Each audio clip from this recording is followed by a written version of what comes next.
It's Luke from your 50 Shades of Sales podcast. Before each episode, we just wanted to warn our listeners that there may be some swear words or choice language used in any one of our episodes. It's not intentional, we don't mean it to offend, but we wanted to forewarn each of our listeners. Please do enjoy. Hello, welcome to another episode of our 50 Shades of Sales podcast series. For those of you who don't know, this is where we'll be giving you a no-holds-barred and alternative view of the challenging yet rewarding life of a sales development representative.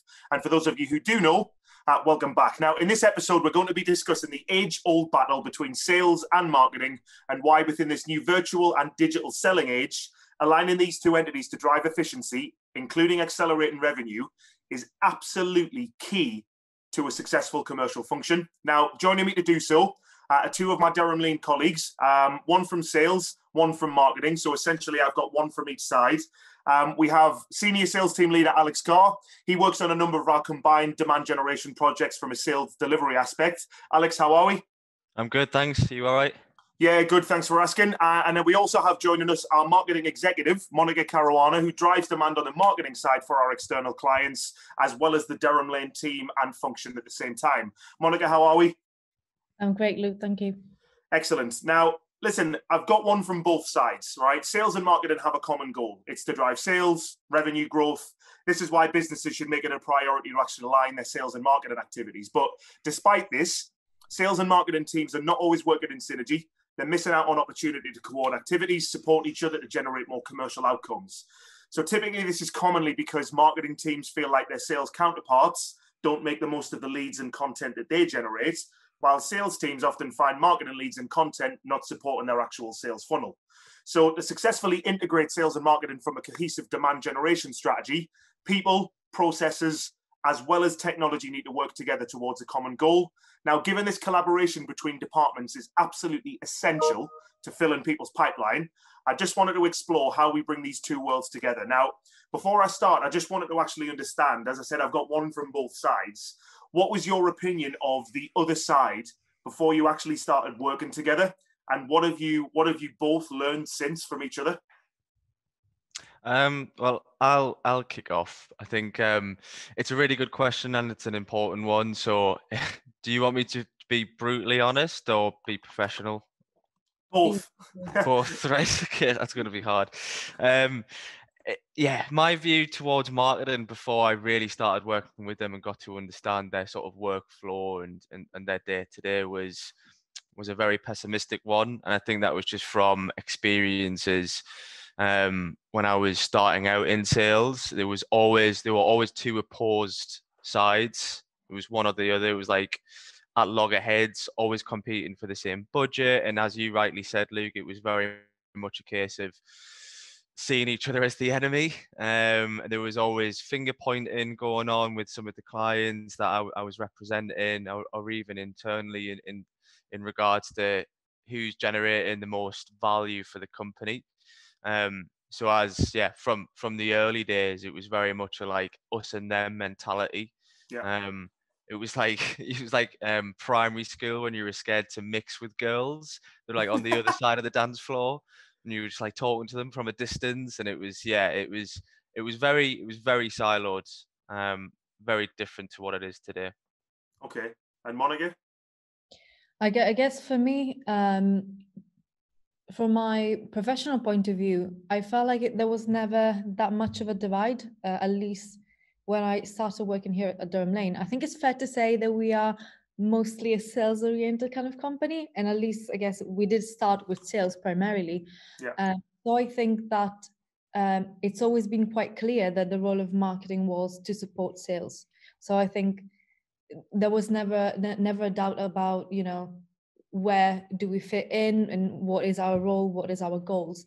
But I guess sometimes attribution could cause some problems, because you always feel like, in the buyer journey, so many people involved, so many touch points needed, and there will be touch points from marketing activities, from sales activities as well. And eventually it tends to be that the ultimate touch point comes from sales. So it's, for definite, that sales did contribute to that opportunity, to that deal that was created.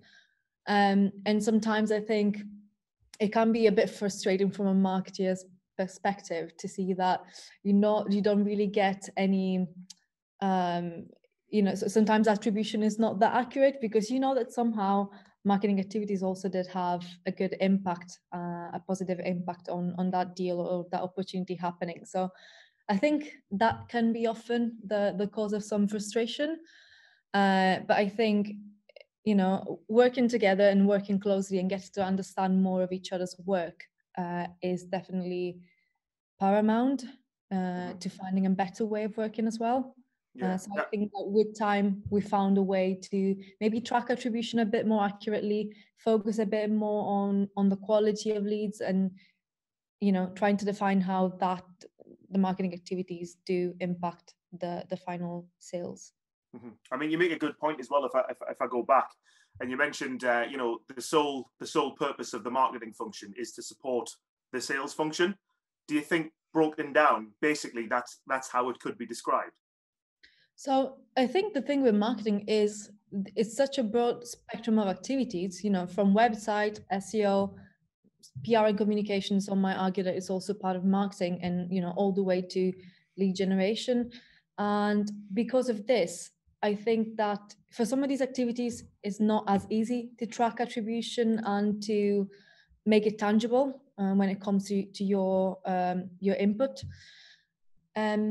In our case, I think when it comes to demand and lead generation, absolutely, the goal has to be supporting sales.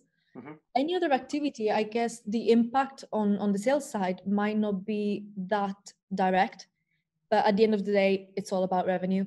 One way or another, the different touch points of the marketing activities will have to contribute to the main goal, which is revenue.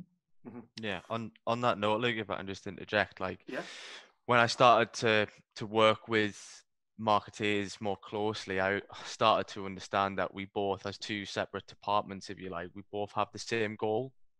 Both end goal and short term.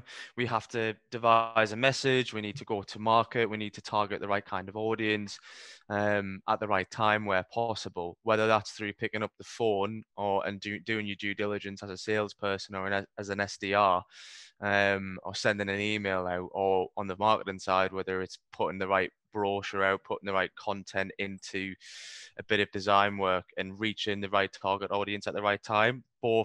Both different departments have exactly the same goal, to flog essentially, or gain interest in a product or service in the right way within the right target audience. So what's absolutely critical is those two teams being integrated, working together, understanding the cadence for each, so that we can understand how the different steps can be intertwined at the right time.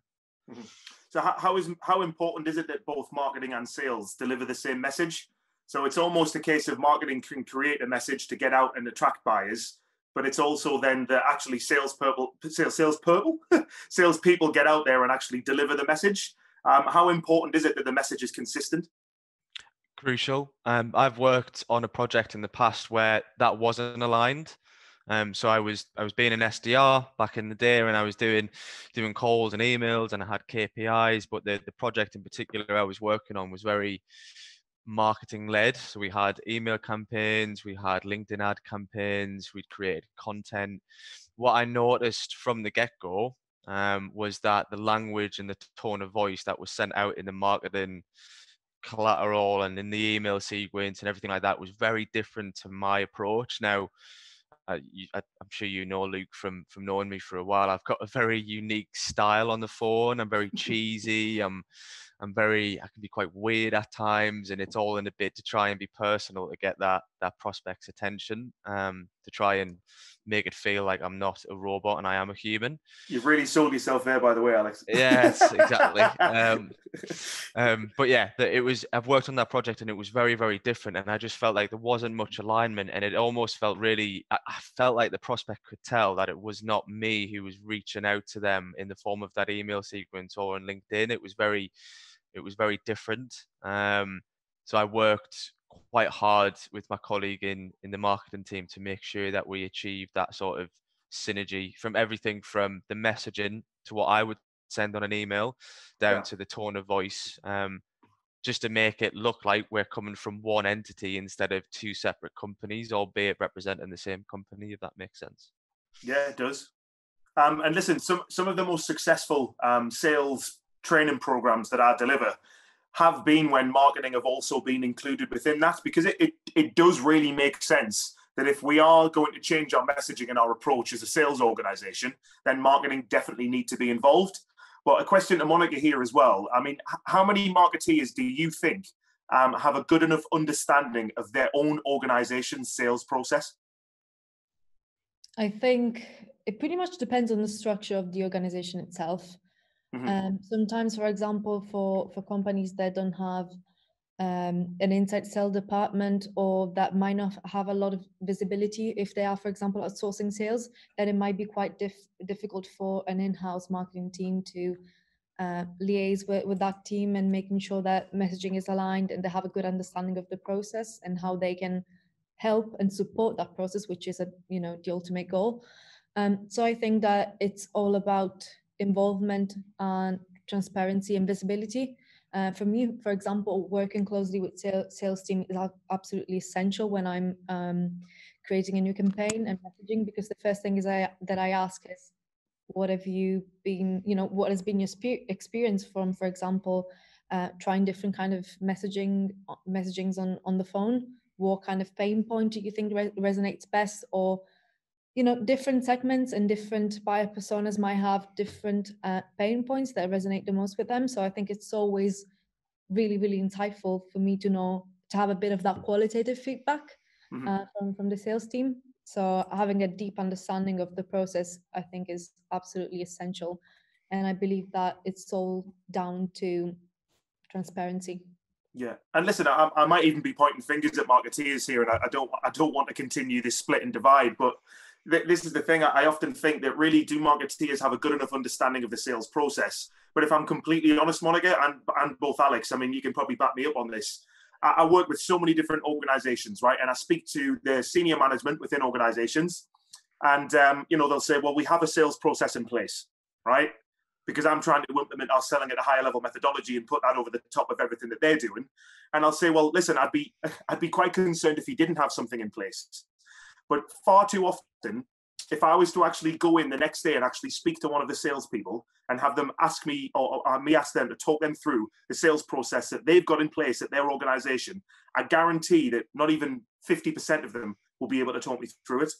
Not many people have a good enough understanding of their own organization's sales process. So if the function is going to work together cohesively, both sales and marketing need to understand exactly who's responsible for what, exactly who's accountable, who needs to be consulted, who needs to be informed, and what happens at each particular stage. And for you guys, in terms of making a project a success, you're on the demand generation side of the business. So what's the most successful demand generation project that you've both been part of? But why do you think it worked so well? I think myself and Monica, we worked a project together, so that's quite a nice question. We won't name the company, but we worked with them for quite some time, and we were exploring new markets for them, and it was all about trying to uncover new leads and new business partners within new territories for them. I know Mon has some statistics, which will certainly back up the success of that project. But I guess for me, it was successful because it was a very steep learning curve. It was the first DGS project that I worked on, and it was great for me to finally understand and get into the weeds of the day-to-day of a marketing person, and understanding how that is going to support my sales team in their shared goal for both departments, and generating interest and leads ultimately that will actually go out to close for our client. And as Mon said earlier, it's all about revenue, and some of those leads did lead to revenue. So Mon, I don't know whether you want to back that up with some of the stats perhaps. Yeah, absolutely. I think, first of all, it's good to mention that because of the purpose of the project, which was new market entry, having a combined marketing and sales approach was, I think, ideal, because you're at a point where you don't really know who your target is. You pretty much want to find out, and you want to get in that insight. So I think quite often marketing is a really good way to find out who's got interest even before you approach them. And I think it was quite successful in this case, because as the marketing activities were trying to generate that interest, then the sales follow-up was excellent, and we ended up generating 134 sales qualified opportunities, out of which about 34.3% were generated from marketing qualified leads. And yeah, and I think this is a great example of how a good, well-integrated marketing and sales approach can really lead to really good opportunities, both in the form of generated pipeline that is still going and still might as well be closing at some point soon, and also, as Alex mentioned before, some closed deals. Yeah. Okay. So obviously, Alex, you've got from a sales perspective, you're involved with both, outsourced clients as well, where it's just particular sales activity, and you're also involved within the demand generation side of things, where marketing activity is also included. But how much more successful are the clients that use both marketing and outsourced sales, and why do you think that is?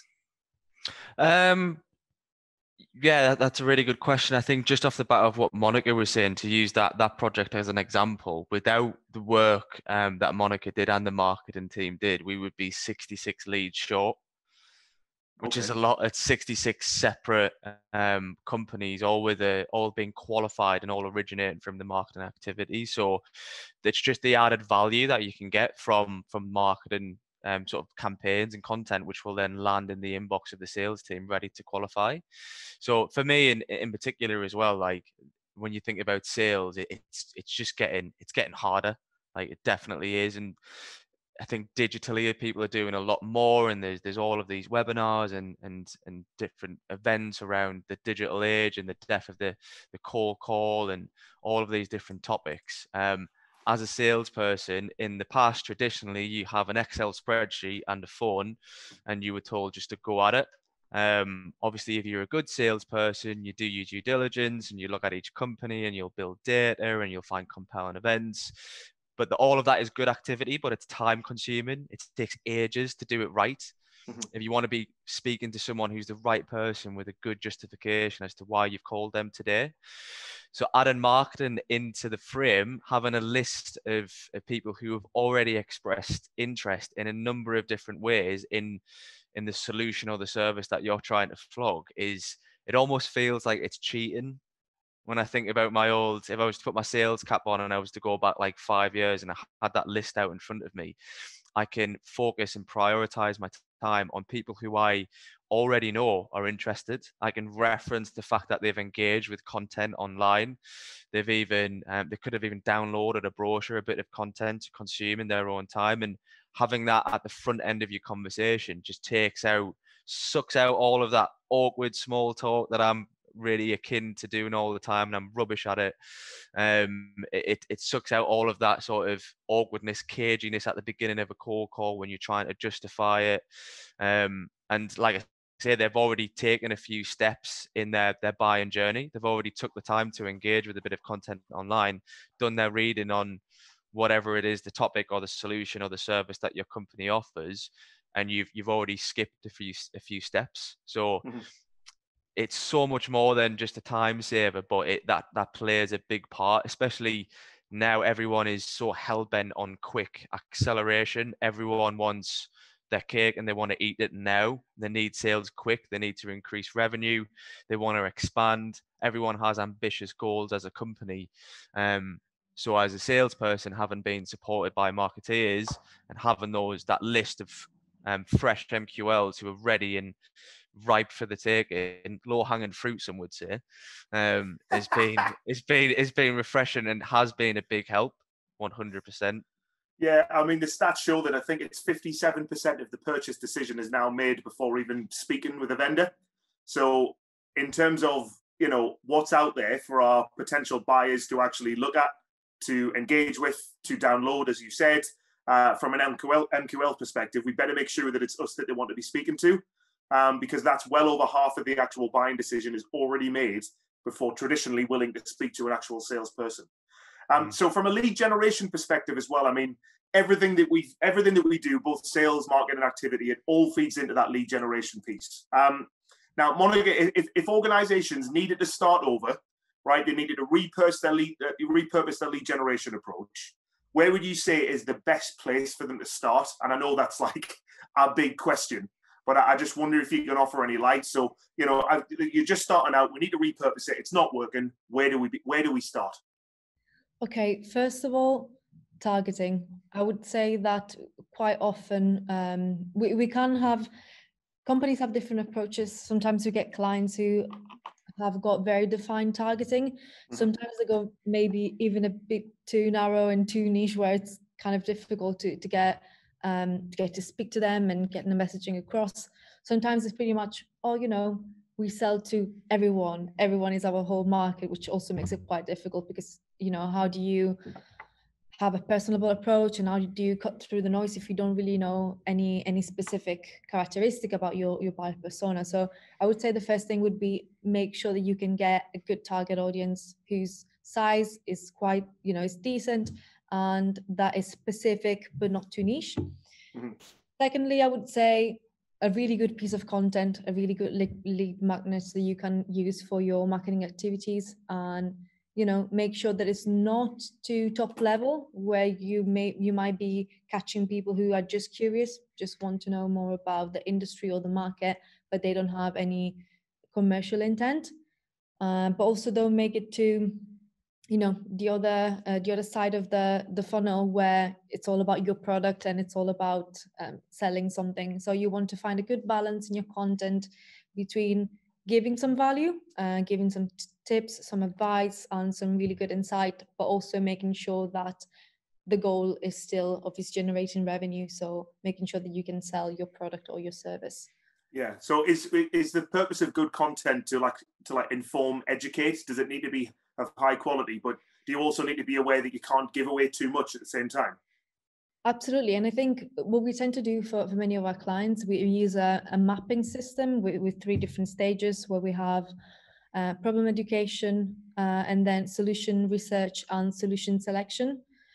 So obviously at these different stages, you can kind of tailor that content to, to fit different intents. Mm-hmm. At a first top level, it can be quite generic, very educational, pretty much letting your prospect know what it's all about, and as I say, giving some value before you extract value.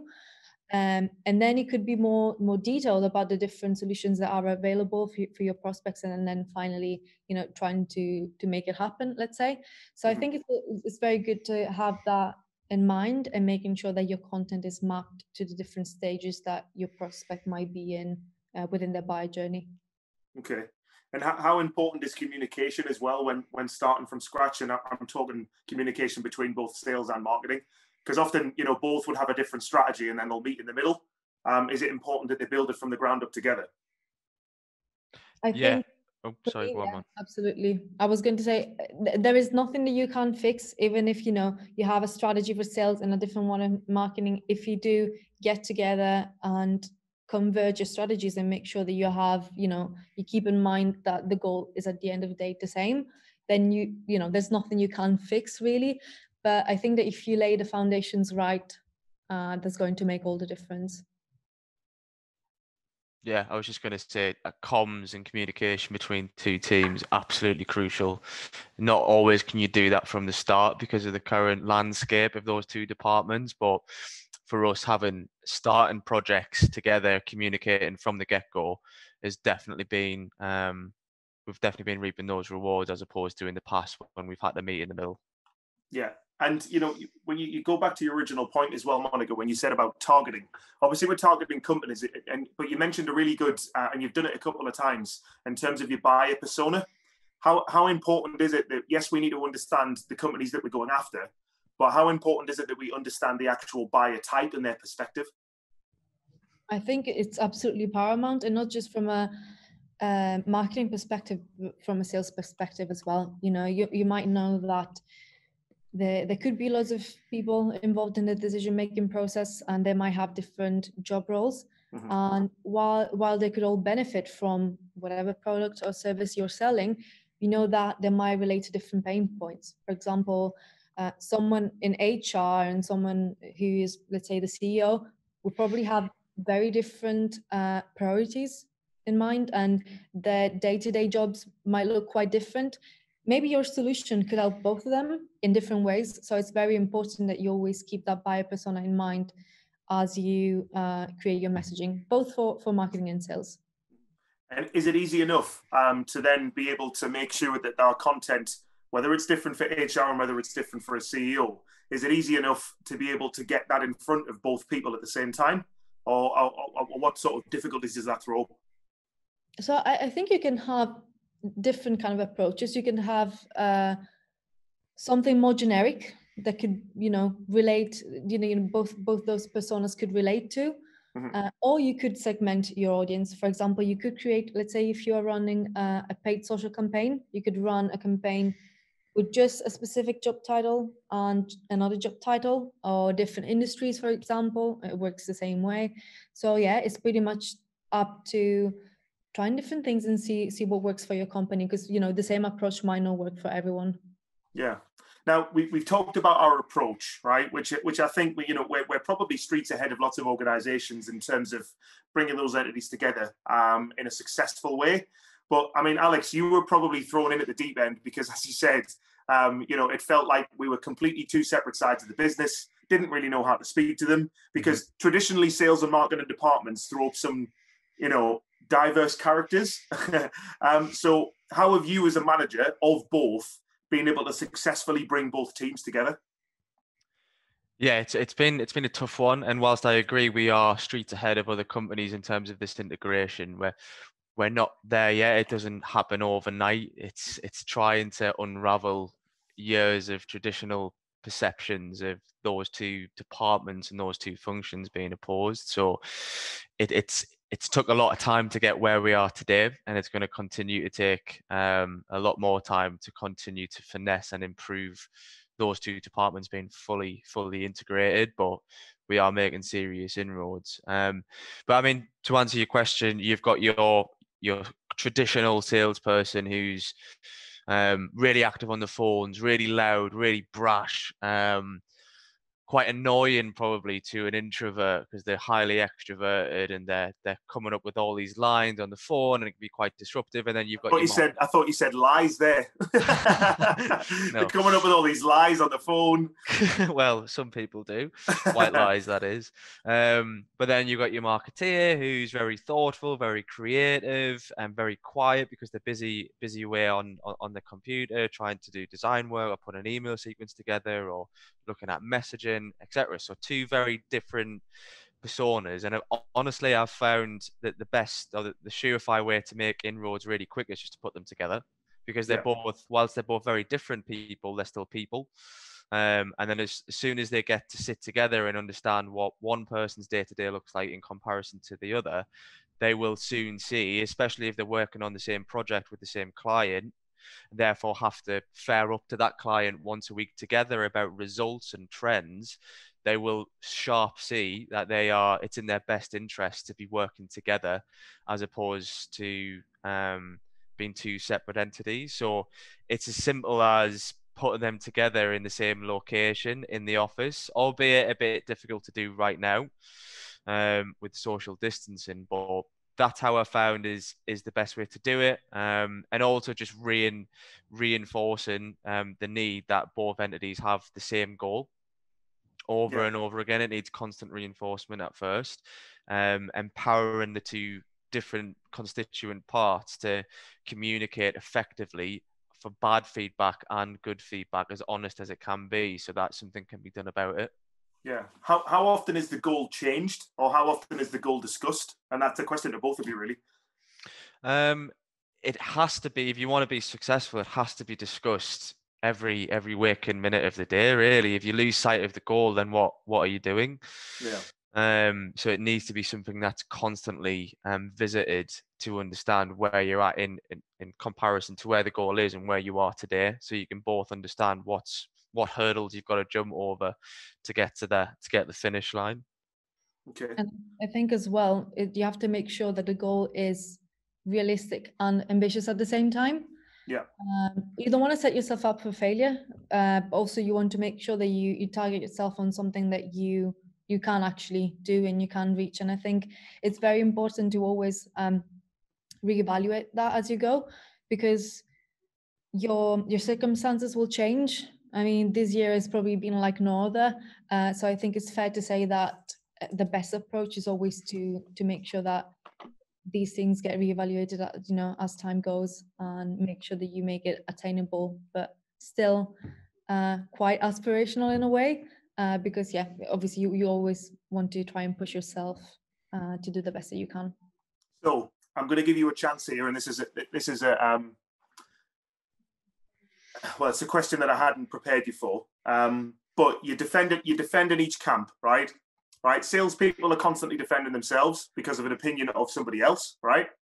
Marketing are probably defending themselves because people have an opinion of what it is. Would you be able to tell me what marketing is definitely not, right? Based on some of the things that you've heard, but also what is, and tell me what sales definitely isn't at the same time. Yeah, I'll start that with something that marketing definitely is not. So and this is a horror. I used to hate this now, having worked with marketeers more closely, but it's that age-old saying that marketeers are just coloring books, right? They're just spending time coloring in books, making things look nice, and it's just been dismissed quite wrongfully over time, and just belittles the profession a little bit. So, and I was in that camp. I was in that camp before I started to work with marketeers more closely, and that was just because I'd heard older, more experienced traditional sales managers, mainly men, say that they're just paid to colour in books and make them look nicely, essentially. Having now worked closely with Monica and others in the team and marketers in more general, I know that that's absolutely not the case, and their job is so pivotal. So any salesperson out there who still has that view that marketeers are just there to make things look nice, it's absolutely incorrect. And quite frankly, if you have that view, I'd be quite worried about the upcoming year in regards to your sales and marketing performance, because if that's what you think, it's incredibly wrong. Ooh, okay. Well, for me, I would say that the first thing is one of the judgments that I had of salespeople in general before collaborating a bit more closely was the fact that salespeople are generally a bit pushy and annoying. Yeah, you never heard this one before, right? I hear it every time I do a training program, and that's by salespeople at the same time. So yeah, I've heard it. To be honest, you know what? Some people just are, and it's the way it is. But what I've learned working closely with salespeople on many projects is that is definitely not the way that we work. When we get in touch with someone, it's because we believe that we can help them. You know, that the product, the service, the solution that we want to make them aware of, we get in touch with them because we know that there is a good fit and they actually might need this. Yes, there will be a percentage, that they might not have an available budget, or they just got in a contract with someone else. So many things could happen for which it will actually not end up being a good fit. But overall, I feel like it's never an annoying, pushy sales call. It's always something that is quite timely, it's quite smart, it's well put, and not annoying or rude or pushy at all. Excellent. And it's great. It's great to hear you both supporting each other at the same time, because again, it's that, the podcast itself is called Sales versus Marketing, right? And it really doesn't need to be that way, right? These two teams can work together, and these traditional characters that we're talking about, introverts versus extroverts. We talk about, traditionally marketing people are more creative. I've met some very, very creative salespeople at the same time. Monica, I bet you've probably been surprised by a salesperson's creativity when it comes to offering advice. But vice versa, Alex, you've probably been surprised by somebody in marketing in terms of the advice that they offer. And well, why don't you try this approach when it comes to your messaging, right? Mm-hmm. Absolutely. So yeah, it's absolutely key to getting it right. And if we could really just finish on 3 things to make it successful, would we agree that, targeting the right people is the way to actually do it? Make sure that we have a consistent process, and both entities need to focus on filling the pipeline. Yes. Yeah. And in the whole process within the 3 steps, it's definitely lots of communication, lots of visibility in what each other is doing, and alignment. Yeah, I was just going to say, like, collaboration and all of those 3 points together needs to be shared and worked on together as a team, as opposed to two separate parts. 100%. Listen, that for me is the perfect place to finish, right? So appreciate all of your insight as well as your honesty in terms of your opinions on each other before it began. But yeah, definitely, it seems like a harmonious function. It seems like a harmonious team. But really, thanks a lot for your time today. And for listeners, tune in over the next couple of weeks because we've got HR perspectives on sales in terms of salespeople's behavior. So there's lots of exciting things coming up over the next couple of weeks. But Monica, Alex, thank you for your time. Thanks, Luke. Brilliant. See you later, guys. See ya. Bye. See you later. Bye.